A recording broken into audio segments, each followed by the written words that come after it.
puisi buat UAS, jalan-jalan ke Asahan, singgah sebentar ke Batubara. Alhamdulillah dapat berjumpa dengan tak sesuai ini. Alhamdulillah dapat berjumpa dengan guru yang dirindukan. Semoga senantiasa sehat dan bahagia. Sesuai kan? Setelah hilang takut, hilang sedih, baru bahagia. Ini apa namanya ini? Tiba-tiba menulis kalimat yang sesuai dengan isi ceramah. Itu namanya firasat. Ittaqu firasatal mu'min fa innahu yanzuru binurillah. Takutlah kamu dengan firasat orang beriman, dia memandang dengan cahaya Allah. Ibu kalau bersih tulus memandang dengan cahaya Allah. Dulu guru saya di sekolah cerita begini. Ada seorang laki-laki, pesan dia ke bininya, kau kalau apapun yang kau buat ucapkan bismillah. Dia mau memasak, bismillah. Dia mau mencuci, bismillah.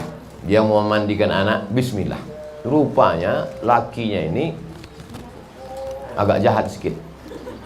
Cemana supaya biniku ini mati. Dia ambilnya ular berbisa, dimasukkannya dalam tempat beras. Maksudnya biar supaya pas bininya nanti mau masak, dipatuk ular mati, supaya dia bisa macam tahu aja. Nah, akhirnya dimasukkannya ular berbisa ke dalam tempat beras tadi. Tiba-tiba pas malam itu dia balik ke rumah, ditengoknya masakan udah siap. Kok tak mati dia? Heran dia, kok tak mati? Ditengoknya tempat beras tadi. Mau menengok ular tadi apakah lepas? Tidak, di senternya lah. Senternya kan? Ibu mau cepat aja lakinya tadi mati. Ini menunjukkan dendam. Tenang dulu, selesai. Begitu ditengoknya tempat beras tadi, tengoknya tempat beras, rupanya ular itu sudah berubah menjadi emas. Kenapa ular itu berubah menjadi emas? Semua kita mengucapkan bismillah. Kenapa berubah menjadi emas? Keikhlasan dan ketulusan. Berubah menjadi emas. Tobat si laki-laki. Tak jadi dia mati, Bu. Saya tahu semua ibu menginginkan dia mati. Tapi ibu yang ikhlas tadi tak mau lakinya mati. Saya tahu ibu, solidaritas ibu kuat dengan dia tadi. Paham saya itu? Paham saya. Maka nanti sebelum memasak, tengok-tengok dulu tempat beras. Izin bertanya Pak Ustadz, saya pernah membaca istri yang durhaka tak dapat syafaat dari Rasulullah. Durhaka seperti apa yang dimaksud itu Pak Ustadz? Prinsipnya begini, baik sama suami, baik sama orang tua, la ta'ata li makhluqin fi maksiatil khaliq. Tak boleh taat kepada makhluk kalau maksiat kepada Allah. Jadi yang dimaksud durhaka pada suami, suami nyuruh sholat, dia tak mau. Suami nyuruh baca Quran, dia tak mau. Suami nyuruh berjilbab, tak mau. Kau kenapa tak berjilbab, dek? Alah abang, baru pengajian 2 kali online, mau jadi ustaz pula. Sambal abang pakai lado hijau nanti. Nah, itu bukan durhaka itu. Itu namanya suami istri duralek, lebih tinggi lagi dari itu kan. Di atasnya. Tak ada orang di Batam ini macam itu. Habis semua udah ditelan-telan ikan laut sana. Ya pula diaminkan. Dah, insya Allah ibu semuanya solihah. Bagaimana perempuan yang tak cocok lagi dengan suaminya, lalu kemudian dia menikah tanpa surat cerai? Perempuan yang menikah lagi dengan laki-laki satu lagi tanpa surat cerai dari yang pertama, maka tak ada satupun kua yang mau menikahkannya. Karena Pak Kua pasti akan menanya judul lagunya, kau masih gadis atau sudah janda? Kalau dia gadis ada surat keterangan orang tuanya, kalau dia janda ada sertifikat cerai dari pengadilan. Kalau dia nikah siri, maka orang yang menikahkan siri itu bisa dipidanakan. Negara Kesatuan Republik Indonesia. Dia sudah tak ada kecocokan karena sudah tak serumah 3 tahun, maka namanya khulu. Pakai ain, khulu.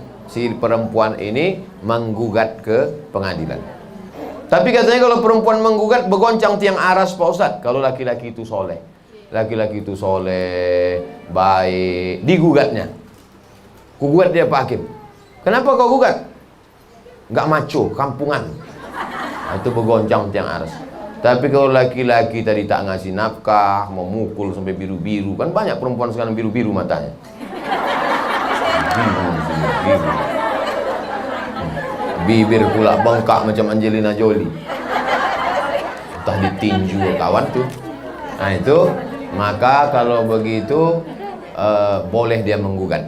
Nah, prinsipnya kalau tidak melawan Allah Subhanahu wa taala, la ta'ata li makhluqin fi ma'siyatil khaliq. Begitu prosesnya. Setelah keluar sertifikat baru. Kalau tidak, dia bisa digugat di pengadilan. Laki-laki itu bisa masuk penjara. Yang menikah pun bisa masuk penjara.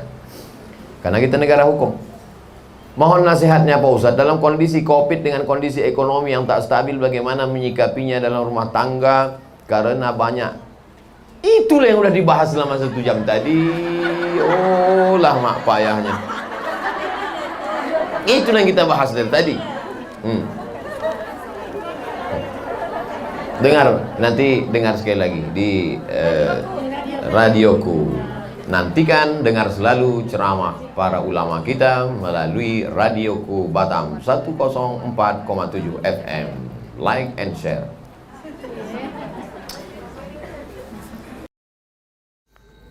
Saya sudah menikah dan sekarang sudah berpisah. Ternyata saya dibohongi selama perkenalan, sampai yang ternyata dia adalah seorang gay. G itu LGBT. G itu kalau nampak anak gadis cuek aja dia. Tapi kalau nampak anak lajang meniti air liurnya. Itu G.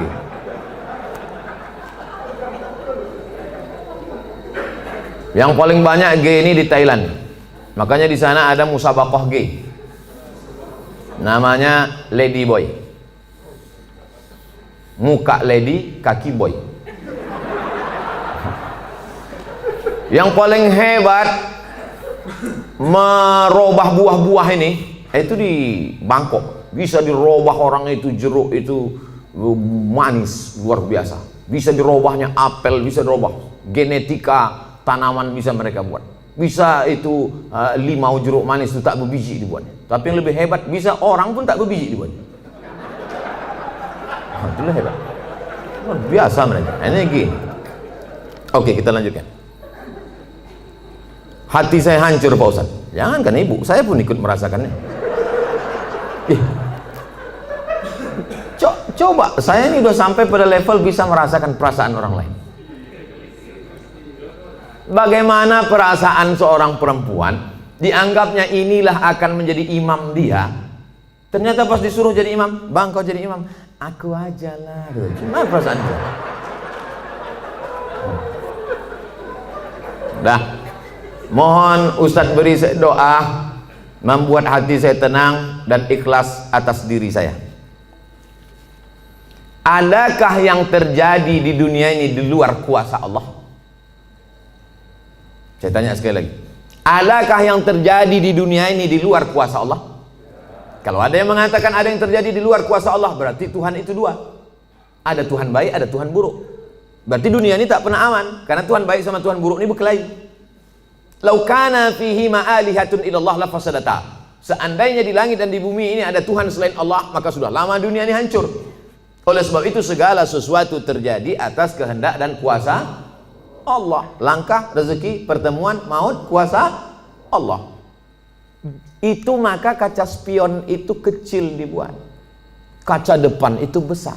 Supaya apa? Supaya kita lebih banyak melihat ke depan daripada melihat ke belakang. Ada mobil yang kaca spionnya sebesar kaca depan? Tak ada. Masa lalu itu tengok sekali-sekali aja. Tengok, habis. Kita lebih banyak menatap masa depan. Begitu banyak masa depan di depannya.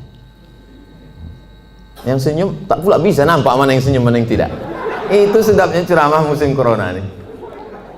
Oleh sebab itu Bapak Ibu yang dimuliakan Allah Subhanahu wa taala, yakinkan bahwa ini adalah sudah selesai, tatap masa depan. Maka kita berharap, tidak ada tempat berharap kecuali kepada Allah. Kalau kita emosi, marah-marah, ngamuk-ngamuk, itu meledak-ledak.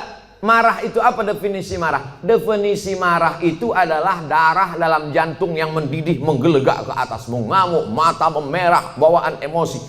Tapi kalau dia ditahan, kita tidak marah, muncul sedih. Kalau diluapkan, marah. Kalau tak dilepaskan, sedih. maka tidak ada yang bisa menghilangkan marah dan sedih kecuali ridha menerima takdir ketetapan Allah Subhanahu wa taala. Itu bagian dari takdir Allah. Karena ibu kan sudah usaha dulu, sudah kenal dengan baik, ditengok badannya gagah berotot, kumis melintang. Kan belakangan baru tahu dia melambai. Artinya sudah usaha. Oleh sebab itu ini sudah di luar dari kemampuan kita sebagai manusia. Maka kita yakin bahwa ada Allah yang mengatur kehidupan, ada Allah yang mengatur pertemuan, ada Allah yang mengatur itu semua. Maka banyakkan ibadah. Apa kata Allah dalam Al-Quran?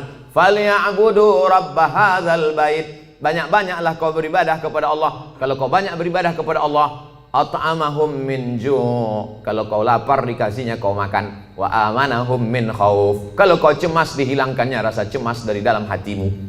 Hidup ini kalau dipikirkan cemas, berkunang-kunang kepala, sampai jam 2 malam mata tak tidur, nama penyakitnya insomnia, pergi nemui psikolog, psikiater, Pak psikolog, saya punya masalah, sudah 2 malam tak tidur-tidur. Psikolog tuh ngangguk-ngangguk aja, psikiater tuh ngangguk-ngangguk aja, diambilnya kertas resep dikasihnya. Ini makan sebelum makan, ini makan setelah makan, ini makan setengah makan, ini makan 3 kali, ini makan 2 kali. Nengok itu bertambah pula beban kepala kita. Kalau hidup ini cuma untuk tidur aja, dikasihnya pil tidur. Begitu kita makan, hilang. Begitu dosisnya habis, kumat lagi. Tidak ada cara kecuali banyak beribadah kepada Allah. Idza sa'alta fas'alillah, minta tolong kepada Allah. Tapi ke Makkah nggak bisa Pak Ustaz. Saya mau berdoa di samping Ka'bah nggak bisa Pak Ustaz. Aqrabu ma yakunul 'abdu min rabbih wa huwa sajid. Orang paling dekat dengan Allah ketika sedang bersujud. Allahu Akbar. Saat sujud itulah mengadu kepada Allah. Jangan adu ke kawan. Ngadu ke kawan habis ditumpahkan, besok jadi lawan dibukakannya di medsos. Selesai, tamat riwayat. Mengadu kepada Allah Subhanahu wa taala, meneteskan air mata. Tak ada tempatku mengadu kecuali Engkau ya Allah, tak ada tempatku minta kecuali Engkau ya Allah. Tolong aku ya Allah, hasbunallah wa ni'mal wakil, ni'mal maula wa ni'man nasir. Sulitkah bagi Allah mengatur kehidupan kita? Innama amruhu iza arada syai'an ayakula lahu kun. Mudah bagi Allah. Lalu kenapa dibuatnya hidup kita ini sulit? Dia ingin melihat kita merintih di tengah malam bermunajat melelehkan air mata. Itu yang diinginkan Allah dari hambanya yang dia sukai. Oleh sebab itu, tanamkan dalam diri kita, aku dicintai Allah, aku disayangi Allah, aku disukai Allah. Allah menyelesaikan setiap perkaraku, Allah memperhatikan aku, Allah melihat aku, Allah mengatur kehidupanku. Tiap hari dikatakan itu. Makanya selesai sholat kita katakan, la ilaha illallah wahdahu la syarikalah, lahul mulku walahul hamdu yuhyi wa yumit wa huwa ala kulli syai'in qadir. Hukuman apa sebenarnya untuk seorang homoseks di dunia dan di akhirat? Man ra'aitumuhu ya'malu 'amala qaumi Lut. Siapa yang kamu lihat melakukan perbuatan umat Nabi Lut, faqtulul fa'il wal maf'ul, maka hukumnya adalah hukum mati. Andai diterapkan hukum Islam, itu bencong-bencong itu tobat semua. Begitu dipancung kepala, hilang bencong. Hai katanya, begitu dipancung satu, hai. Tapi tak bisa itu kita laksanakan. Berapa ceramah saya yang dibully oleh bencong-bencong karena ceramah saya tegas, tapi saya tak peduli. Kalau ada yang gini-gini kan ceramah saya, itu banyak bencong. Kalau jantan tentu berani dia langsung kan. Bagaimana hukumnya orang yang telah melanggar sumpah atas nama Allah? La yu'akhidhukumullahu billaghwi fi aymanikum walakin yu'akhidhukum bima kasabat qulubukum.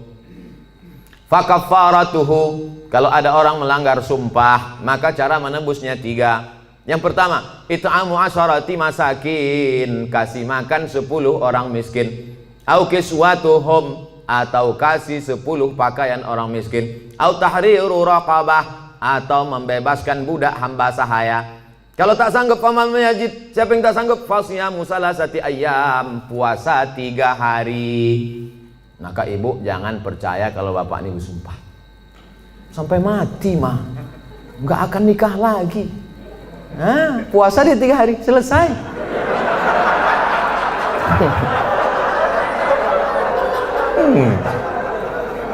Jadi saya ketemu sama bapak-bapak. Ketemu saya bapak-bapak, Ustadz, aku dulu Pak Ustadz sudah bersumpah aku sama biniku. Aku tak akan, walaupun kau mati meninggal dunia, aku tak akan nikah lagi sampai mati. Terus ini istri bapak, iya 3 hari dia meninggal, nampak aku yang lain katanya. Tapi bapak udah bersumpah, puasa aku 3 hari gitu. Hati-hati, mohon maaf Pak, aku bukakan pula ceritanya. Akhirnya kartu bapak tak bisa lagi dipakai kan. Itulah baiknya saya sama ibu-ibu. Apakah ada taubat bagi orang yang telah melanggar sumpah itu Pak Ustadz? Dia sudah memain-mainkan nama Allah. Maka menebus sumpah itu hanyalah sekedar menebus perbuatannya. Tapi perbuatan dia, salah satun la yanzurullahu ilaihim. Ada 3 orang yang tidak dipandang Allah pada hari kiamat. La yukallimuhumullah, tak diajak bicara oleh Allah. Walahum azabun alim, mereka diazab dengan azab yang amat sangat menyakitkan. Siapa itu? Orang yang bersumpah palsu, terutama dalam berdagang. Berapa ini harganya? Aku tak ada ngambil untung, nih aku jual modal aja nih, demi Allah. Mana ada orang jual modal? Kau kalau bohong jalan 4 kali. Tak ada orang jual modal, pasti dia ngambil untung. Udahlah bohong, mau melakukan barang, itu tak dipandang Allah, tak dilihat Allah pada hari kiamat.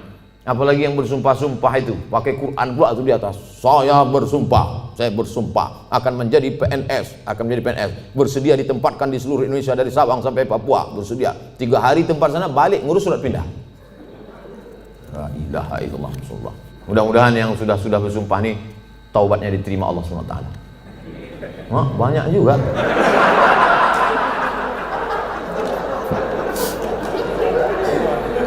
Yang udah berlalu apa boleh buat? Illa man taba, kalau dia bertaubat, wa amana, beriman, wa amila amalan salihah, taubat nasuha, beriman dengan baik, beramal soleh. Ulaika yubaddilullahu sayyiatihim hasanat. Maka semua yang buruk-buruk, dosa-dosa yang jelek-jelek dulu, insya Allah diganti Allah dengan yang baik-baik. Tobat. Mandi tobat, macam mandi wajib, basah semuanya. Kalau tak ada air, keran mati listrik, pergi ke Sungai Deli, terjun situ. Insya Allah kalau dapat yang dalam tuh bukan cuma dosa hilang, kau hilang sekalian. Setelah itu sembahyang sunat taubat, usolli sunnatat taubat, raka'ataini lillahi ta'ala, Allahu Akbar, iftitah, habis itu Fatihah, habis itu ayat terserah. Apa terserah ayatnya? Qul huwallahu ahad, kata malaikat. Kau sembahyang taubat pun qul huwallah juga. Panjanglah sedikit. Bagaimana keadaan orang yang melanggar sumpah jika dia meninggal sebelum taubat Pak Ustadz? Orang yang mati berdosa, dalam keadaan membawa dosa, mati dia, maka dia masuk neraka dulu singgah, dicuci, diobok-obok dulu neraka. Panas neraka itu Pak Ustadz, diletakkan batu kerikilnya di tapak kaki, mendidih otak di kepala. Berapa derajat tuh Pak Ustadz? Udah begitu panasnya kau tanya juga lagi derajat? Ya belau ka'baihi, sampai ke mata kaki, yaghli bihadi mauhu, hadis riwayat Bukhari, mendidih otak di kepala. Makanya selalu doa kita, Rabbana atina fid dunya hasanah wa fil akhirati hasanah wa qina azaban nar. Insya Allah semua yang hadir ini masuk surga, tak singgah di neraka.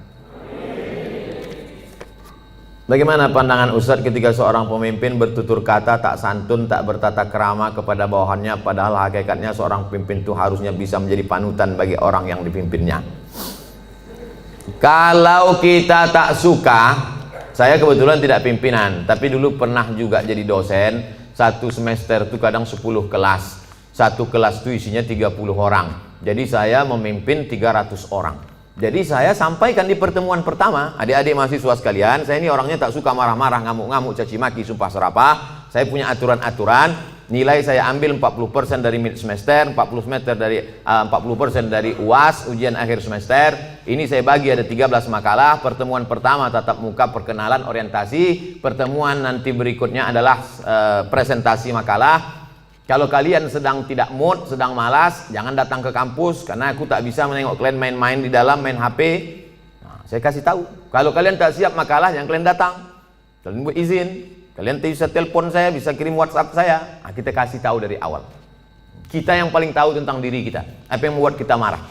Kalau kita pula mau mengasih tahu dia, kasih tahu dengan baik. Jangan kita marah kepada ini, kita lampiaskan ke sini. Qaulun ma'rufun, ucapan yang baik, wa maghfiratun, pemberian maaf, khairun, lebih baik. Pimpinan juga tak bisa marah-marah. Apa titel Bapak tuh? Mudah marah. Nah, oleh sebab itu maka, tapi pemimpin tak boleh pula tak marah. Karena kalau pemimpin tak ada marah, makanya ada punishment, ada hukuman, ada SP1, ada SP2, ada SP3. Mesti ada ketegasan, mesti ada disiplin. Saya tak suka juga setelah pengajian ini, terserah kalian lah, mau kerja tak apa. Udah aku serahkan semua pada Allah. Tak betul. Nah, jadi sebetulnya Islam itu meletakkan sesuatu pada tempatnya. Jadi jangan bayangkan Nabi itu tak pernah marah. Nabi pernah marah. Naik dia ke atas mimbar, merah wajahnya, merah matanya, marah dia. Jadi Nabi itu menempatkan suatu pada tempatnya. Salam dia, assalamualaikum warahmatullah. Ditengoknya banyak yang tak sholat berjamaah, marah Nabi. La uharriqanna alaihim buyutahum, ku bakar rumah mereka yang tak sholat ke masjid, kata Nabi. Marah. Mana mungkin bakar gitu ucapannya tak marah. Siapa yang tak ke masjid ku bakar. Marah. Cuman marah pada tempatnya. Ini banyak orang sekarang kan tak menempatkan sesuatu pada tempatnya. Orang yang menempatkan sesuatu pada tempatnya namanya adil. Lawan dari adil zalim. Jadi kalau kita marah-marah aja sama orang, itu zalim. Bermasalah di rumah, marah ke security, itu zalim. Apa pula aku yang salah ke security? Awas kau kutuntut di akhirat nanti. Apakah benar apabila suami memakan penghasilan istri hukumnya haram? Bapak punya gaji, ibu punya gaji. Ibu punya gaji, bapak punya gaji. Sama-sama punya gaji. Bedanya apa? Dalam gaji bapak ada hak ibu, namanya nafkah. Dalam gaji ibu tak ada hak bapak. Setuju? Kuat mereka. Dalam gaji bapak sama-sama bergaji 5 juta. Bapak 5 juta, ibu 5 juta. Dalam gaji bapak itu ada hak ibu, 5 hak ibu. Pertama makan, kedua pakaian, ketiga tempat tinggal, keempat pendidikan, 5 perhatian. Hak ibu, kewajiban bapak. Tapi ibu bisa bekerja karena izin bapak. Izinnya pun bukan karena keterpaksaan. Bang, aku kerja ya, kalau tidak awas bang. Tidak bisa juga. Oleh sebab itu ibu punya gaji, ibu punya warisan, ibu punya pendapatan, ibu punya kos-kosan, ibu punya mobil, ibu punya sudaku, ibu punya kocan, ibu punya angkot, ibu punya motor, itu milik ibu. Kalau ibu meninggal 50% untuk bapak. Kalau ada anak 25%. Artinya ibu punya harta. Lalu kemudian ketika ibu mau bersedekah, ibu tidak minta izin ke bapak. Sebetulnya ibu tak perlu minta izin karena itu punya ibu. Tapi ibu sebagai orang yang beretika, bermoral, berakhlakul karimah, ibu ngomong, kulo nuwun, kata orang Jawa. Bang, aku mau menyantuni anak yatim di sana. Jadi duit gajiku ini ku pakai. Bapak tinggal ngangguk aja. Gitu. Dan ibu tak boleh bertentang tenteng. Kau mau kemana? Aku mau menyantuni anak yatim di sana. Coba kau tanya, ini kan gaji aku. Nah, pertanyaannya, apakah haram bapak memakan hasil gaji ibu itu? Harta bapak berpindah kepada saya sebab apa? Jual beli. Sebab apa? Pinjam meminjam. Sebab apa? Sodakoh. Sebab apa? Infak. Sebab apa? Wakaf. Bisa duit ibu itu berpindah ke bapak, apa sebabnya? Akadnya itu apa? Nah, sodakoh. Sodakoh dia. Udah nggak? Selesai itu udah. Bang, ini gajiku bang, ini duitku bang. Tapi kan aku tengok abang susah kali, ini ku kasih abang sodakoh. Biar jangan apa kali ya bang, ini ambil.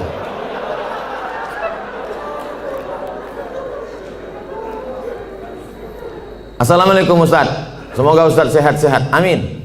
Mau tanya Ustaz, apa hukumnya orang tua yang tidak mengakikahkan anaknya? Apakah masih bisa apa hukumnya orang tua tak mengakikahkan anaknya? Kullu mauludin, setiap anak yang lahir rohinatun, tergadai. Jadi kalau mobil kita tergadai, STNK BPKB kita gadaikan, setelah ada duit kita tebus. Maka anak kita ini tergadai. Bagaimana cara menebusnya? Tulbahu anhu yawma sabi'ihi, sembelihkan kambing hari ke-7. Yuhlaku, cukurkan rambutnya. Wa yusama, kasih nama yang baik-baik. Siapa nama anak kau? Alan Nuari. Kenapa itu kau kasih? Lahir di jalan bulan Januari.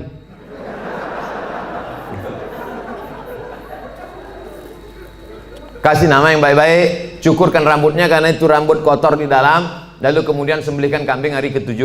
Tak ada duit hari ke-7, hari ke-14. Tak ada duit hari ke-14, hari ke-21. Lewat 21 tak usah tengok tanggal lagi. Setahun, 2 tahun, 3 tahun, 5 tahun, taman SD, taman SMP, taman SMA. Tapi kalau dia udah semester 2, hanya potong kambing aja. Tak usah potong rambut lagi. Tak pula diayun pakai marhaban.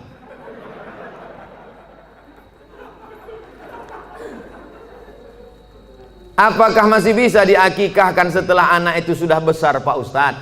Jangankan anak itu, bapak ibu balik ke rumah nanti tanya emak sama ayah, ada tak diakikahkan? Kalau tak ada diakikahkannya, besok pagi beli kambing, boleh akikah. akikah saja. Yang pula cukur rambut, begundul semua pegawai besok. Saya tulis dalam buku saya 37 masalah populer, di situ ada pembahasan akikah setelah dewasa. Tapi yang hamil sekarang punya anak, nanti hari ke-7 potongkan. Bagus. Bolehkah zakat harta dan sedekah diberikan kepada adik kandung yang beda ibu status adik saya? Tidak boleh memberikan zakat kepada orang yang wajib dinafkahi. Bapak, Mama, ini 5 juta zakat abang sekaligus belanja kita bulan ini. Bapak wajib menafkahi ibu, maka bapak tak boleh berzakat kepada ibu, tapi ibu boleh berzakat ke bapak. Nah, itu bedanya. Ibu boleh berzakat. Bang, ku tengok abang udah agak-agak fakir miskin nih bang. Nah, jadi bang itu zakat.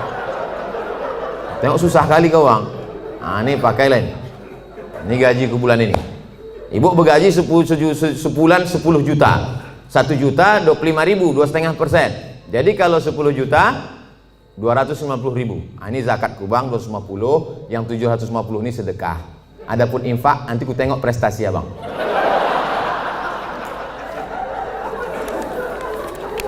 Nah, kaedahnya tak boleh berzakat pada orang yang wajib kita nafkahi. Tak boleh berzakat kepada anak, karena anak itu wajib kita nafkahi. Nah, sekarang adik, apakah adik itu wajib kita nafkahi? Tidak. Yang wajib dinafkahi itu siapa? Istri, anak, cucu, mertua, orang tua, yang hubungan langsung. Itu yang wajib kita nafkahi. Orang yang tak wajib kita nafkahi boleh kita kasih zakat. Kalau kita bersedekah pada orang jauh, nilainya 1 sedekah. Tapi kalau kita bersedekah pada orang dekat, nilainya 2. 1 sedekah, 1 lagi silaturahim. Tapi banyak orang tak mau sedekah ke keluarga dekat. Kalau sedekah sama orang lain. Kok kenapa tak sedekah sama saudara? Payah saudara nih Pak Ustadz, dikasih sikit-sikit kali katanya. Bagaimana menghadapi suami yang berselingkuh?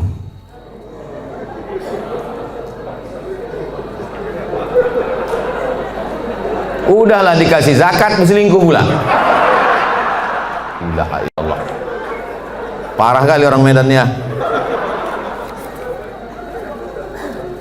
Ibu punya wali 6 orang. Jadi bukan ibu memanggil bapak itu dengan membawa centong sini bang, bukan gitu. Ibu punya wali 6 orang. Pertama ayah, yang kedua atuk opung, yang kedua abang ayah, yang ketiga adik ayah, yang keempat abang. Yang pertama ayah, yang kedua datuk opung, yang ketiga abang, yang keempat adik laki-laki, yang kelima abang ayah, yang keenam adik ayah. 6 wali ibu itulah yang menyelesaikan ini. Maka dipanggilnya lah, setan sini kau sebentar. Orang berselingkuh itu mesti gitu manggilnya. Tak pula kita panggil kepada menantu kami silakan datang. Mana lah tengkuk dia.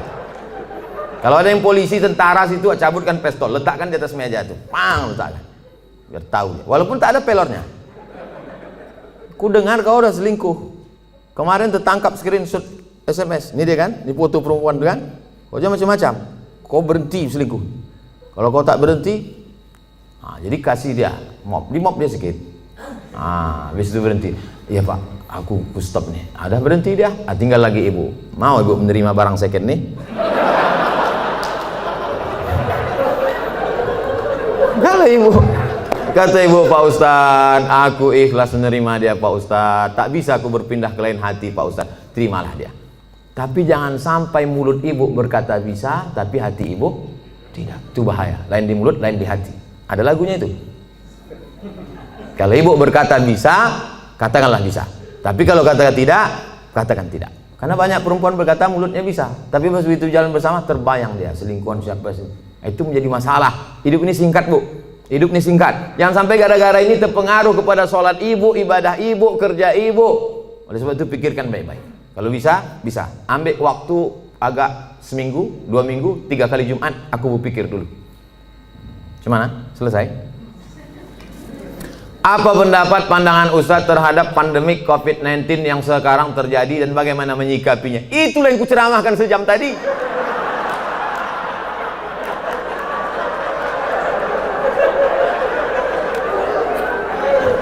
Itulah yang kucakapkan dari tadi. Mungkin pertanyaan ini ditulis sebelum Tadi datang diserahkan ke panitia. Jadi sebetulnya sudah terjawab.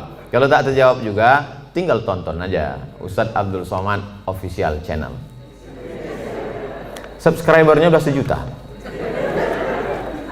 Mana tahu nanti dicarinya yang mana channel itu yang ada 1 juta subscriber. Jika kita mengetahui bahwa pasangan hidup kita telah mengikuti ajaran Syiah, apa yang harus kita lakukan? Apa hukumnya? Perbedaan kita dengan Syiah ini 5. Yang pertama, Syiah wajib mengimani imam 12. Sedangkan rukun iman kita 5. Antumina billah wa malaikatihi wa kutubihi wa rusulihi wa yawmil akhir wa biqadri khairihi wa syarrihi. Sedangkan dia ada rukun imannya lagi, beriman kepada imam yang ke 12 imam. Siapa yang tak percaya kepada imam 12 kafir. 2, mereka mencaci maki sahabat Nabi. Karena kata mereka setelah Nabi meninggal itu mestinya penggantinya Sayyidina Ali. Lalu kata mereka Abu Bakar dengan Umar itu merampas khilafah Ali. Dan sahabat yang lain diam melihat kebatilan. Maka sahabat-sahabat Nabi itu kata mereka kafir.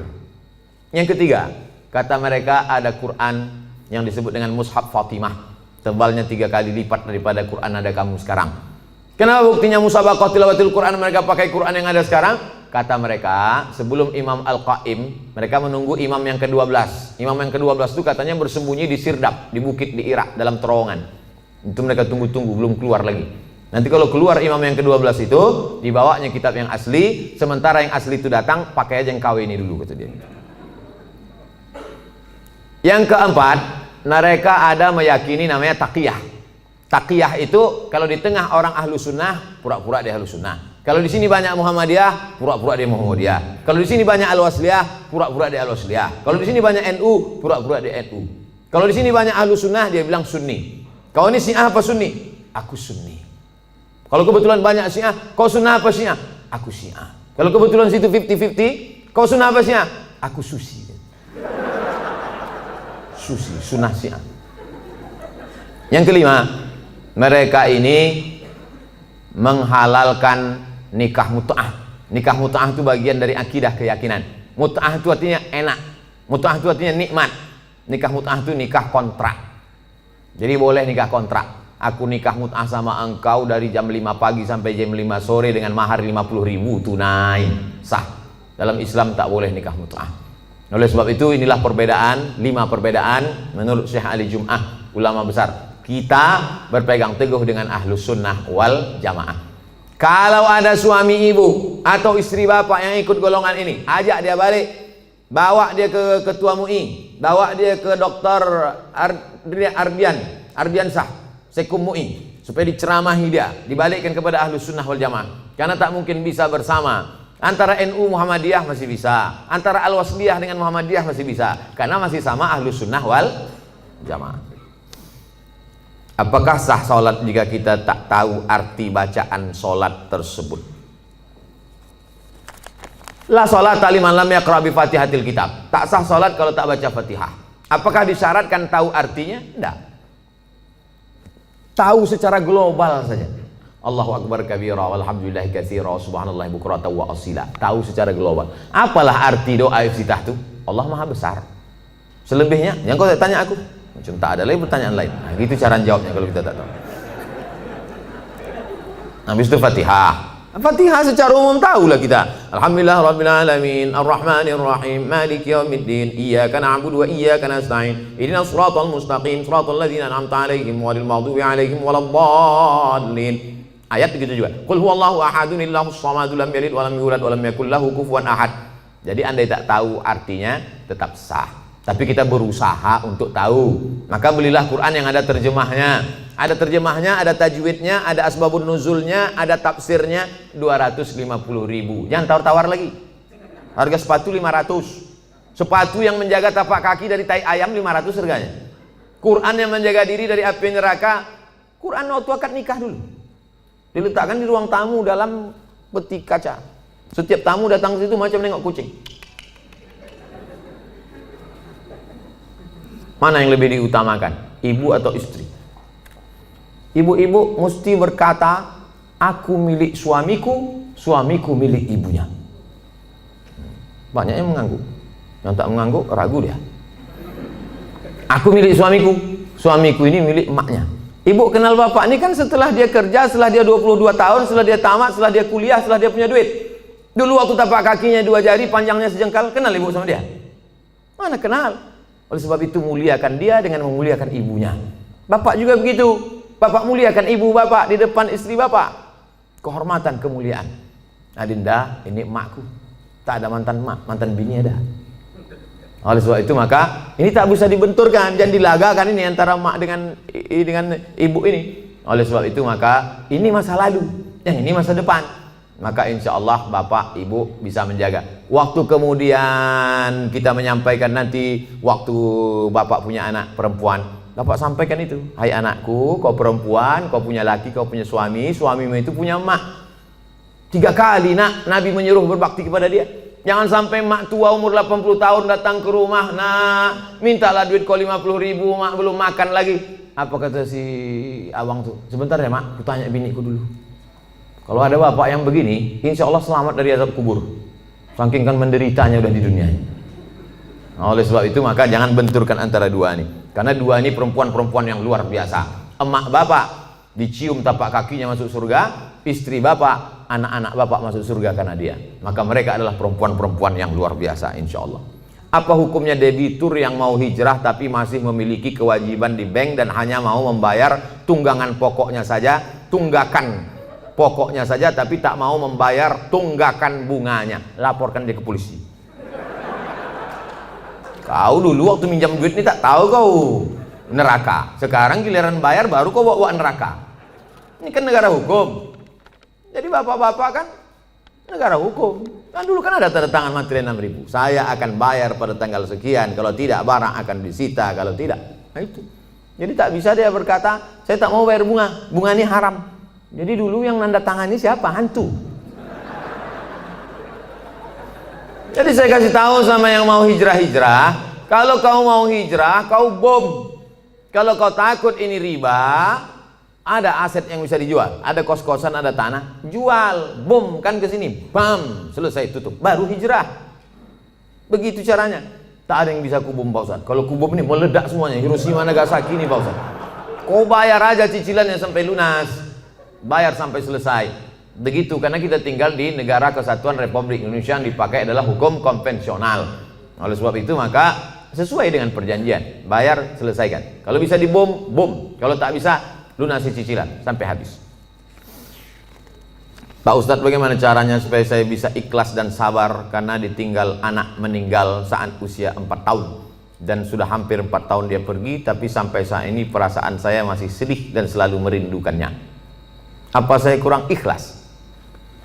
Nabi punya anak namanya Ibrahim, meninggal umur 18 bulan, menetes air mata Nabi, menangis Nabi. Makamnya di Ma'lah, samping makam Nabi, arah ke kiblat, samping Masjid Nabawi sebelah kiri. Amatardo ya Rasulullah, apakah kau tak ridho anakmu meninggal ya Rasulullah? Kata Nabi, aku ridho. Kalau kau ridho, kenapa kau menangis? Air mata kasih sayang. Makanya kalau sekedar menangis, jangan larang.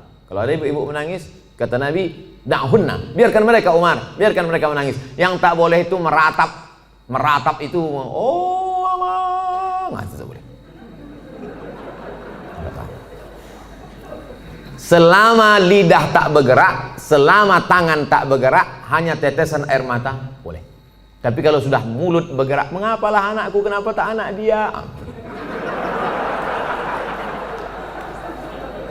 Lalu kemudian, laisa minna man darabal khudud wa syaqqal juyub. Bukan umat Muhammad SAW siapa yang memukul-mukul pipi, menarik-narik rambut. Itu tak boleh. Tahan tangan, tahan lidah. Ini yang pertama. Yang kedua, tak ada yang bisa menenangkan hati ini selain zikir dan baca Quran. Asal teringat kepada anak buah hati belayan jiwa itu, buka Quran. Hatamkan Quran dari Al-Fatihah, Al-Baqarah. Buka Quran digital baca. Asal terasa rindu, ingat bayangannya segala macam, ingat Quran. Yang kedua, banyak sedekah. Sedekah ke masjid. Saya mengenang almarhumah emak udah setahun 4 bulan, orang tua sampai hari ini. Untuk menghilangkan itu tetap tak pernah lupa baca Al-Fatihah. Asal ingat untuk almarhumah Al-Fatihah. Begitu juga kirim Al-Fatihah, baca Quran, malam Jumat surah Al-Kahfi, tiap malam baca Yasin, untuk menghilangkan itu semua. Tak ada tempat kecuali minta kepada Allah Subhanahu wa taala. Yang ketiga, ada yang lebih sayang kepada dia daripada kita. Mana yang lebih sayang kepada anak kita itu? Kita atau Allah? Allah. Itu barang pinjaman, diambilnya. Kenapa kita marah? Inna lillahi wa inna ilaihi. Itu punya dia. Ketika diambil, kenapa kita marah? Ini mimbar ini bukan punya saya. Ini mikrofon ini bukan punya saya. Ketika diambil marah saya. Berarti saya gila. Ini bukan punya saya. Kecuali ini saya bawa dari rumah. Bukan punya kita. Maka yakinkan bahwa ada yang lebih sayang daripada aku. Yang keempat, berpisahnya hanya sekejap.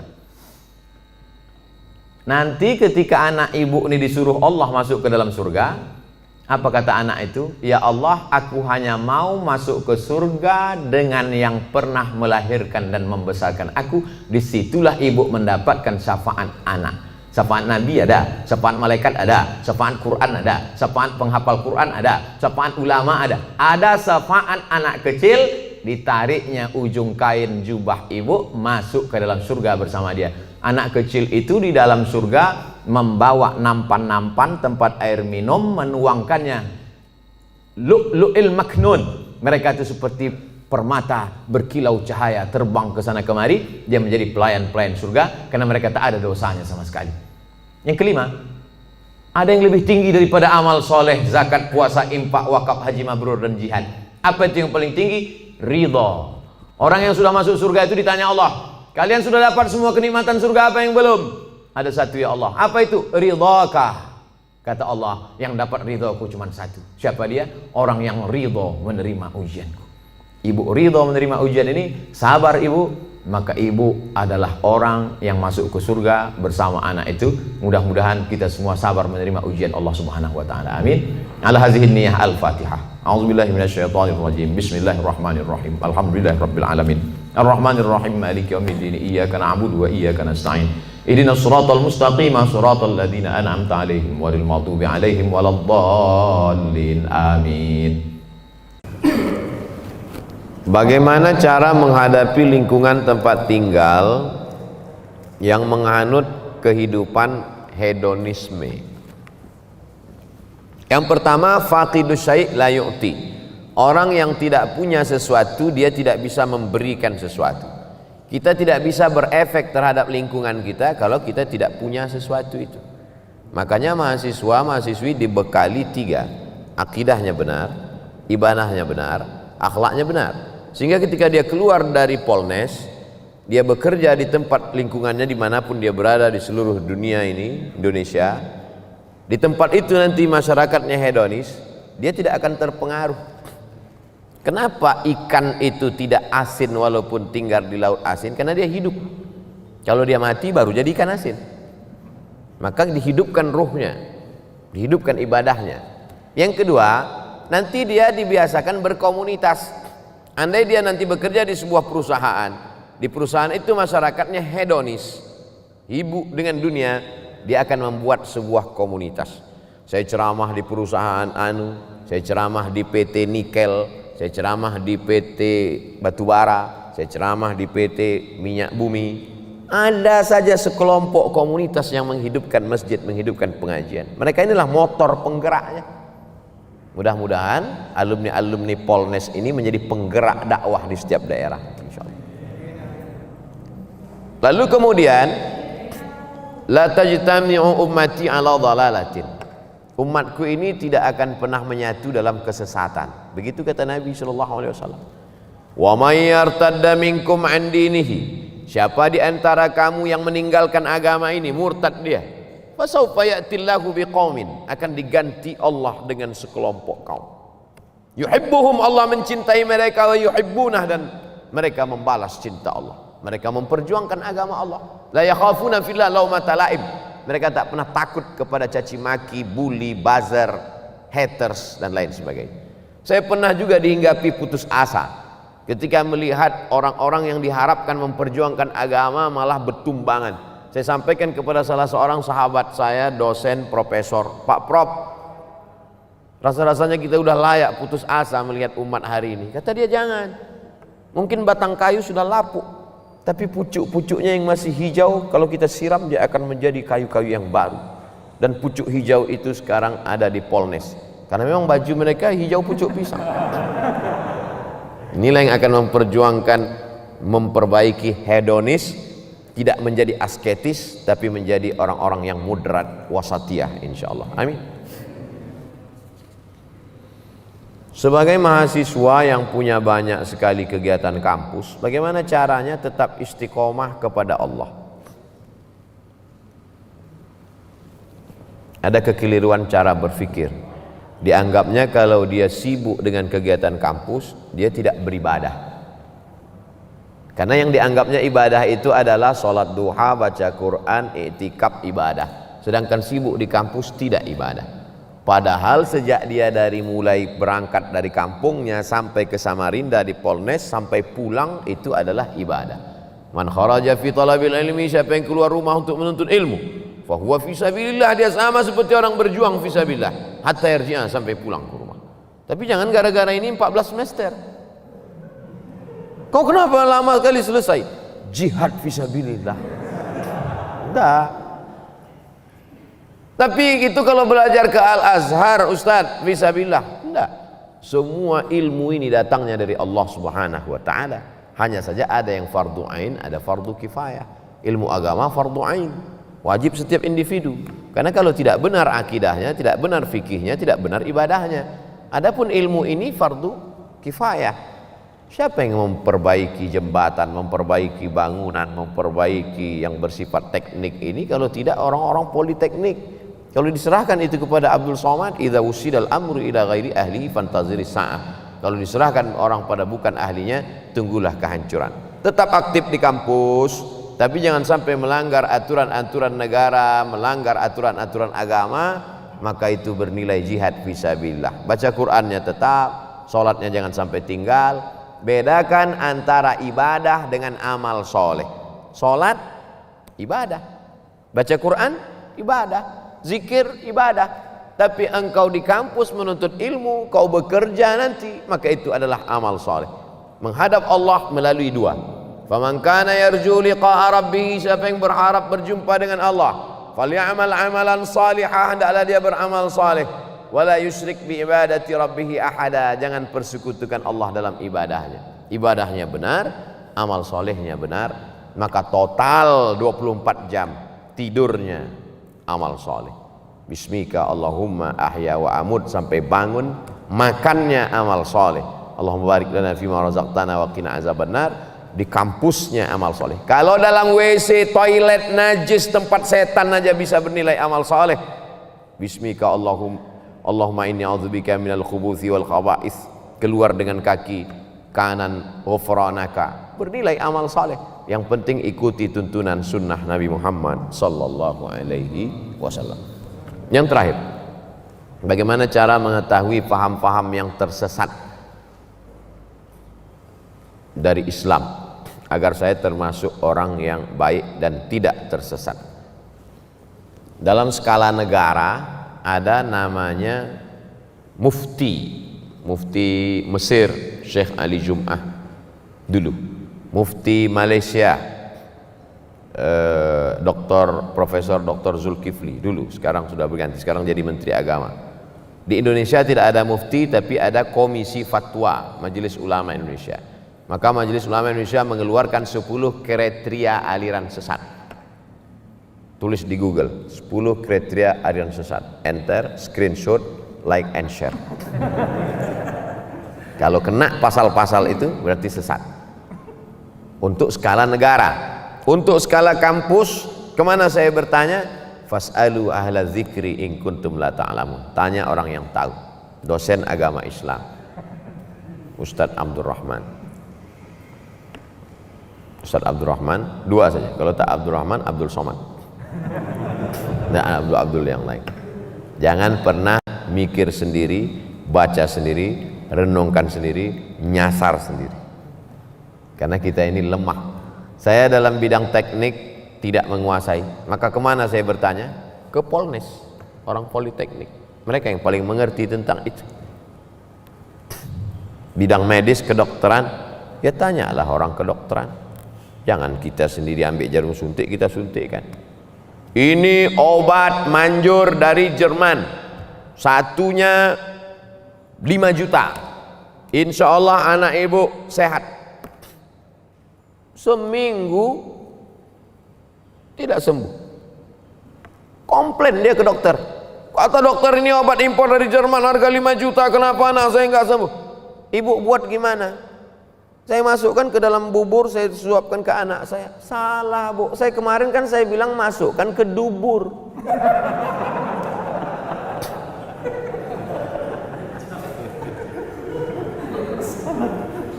Obat aja salah, untung anaknya tak mati. Ini true story, kisah nyata jamaah kita yang bekerja di rumah sakit menyampaikan ke pasien dia. Salah dengar pasien. Bagaimana tentang masalah kehidupan? Masalah dokter aja kita tak, apalagi dalam masalah agama. Kalau masalah kedokteran ada orang salah, satu nyawa melayang. Kalau dalam masalah arsitektur jembatan ada orang salah, satu jembatan runtuh. Tapi kalau dalam masalah pemahaman agama orang salah, dunia akhiratnya. Ada orang membawa istrinya sedang hamil tua mau melahirkan. Dia pasti akan cari tulisan bidan berijazah. Karena dia takut anaknya meninggal. Khawatir dia. Takut dia keturunannya ini akan mati, dia tak punya pelanjut. Tapi kenapa dalam masalah agama kita malah percaya kepada dukun yang bisa melipat gandakan uang? Kalau bisa dia lipat gandakan uang, ngapain dia mesti ngambil uang kita? Ini kan tidak rasional. Oleh sebab itu kita mesti kembalikan kepada yang punya ilmunya. Siapa itu? Untuk di kampus ya dosen-dosen ilmu agama Islam. Saya kira demikian. Ala hazihin niyah al-Fatihah.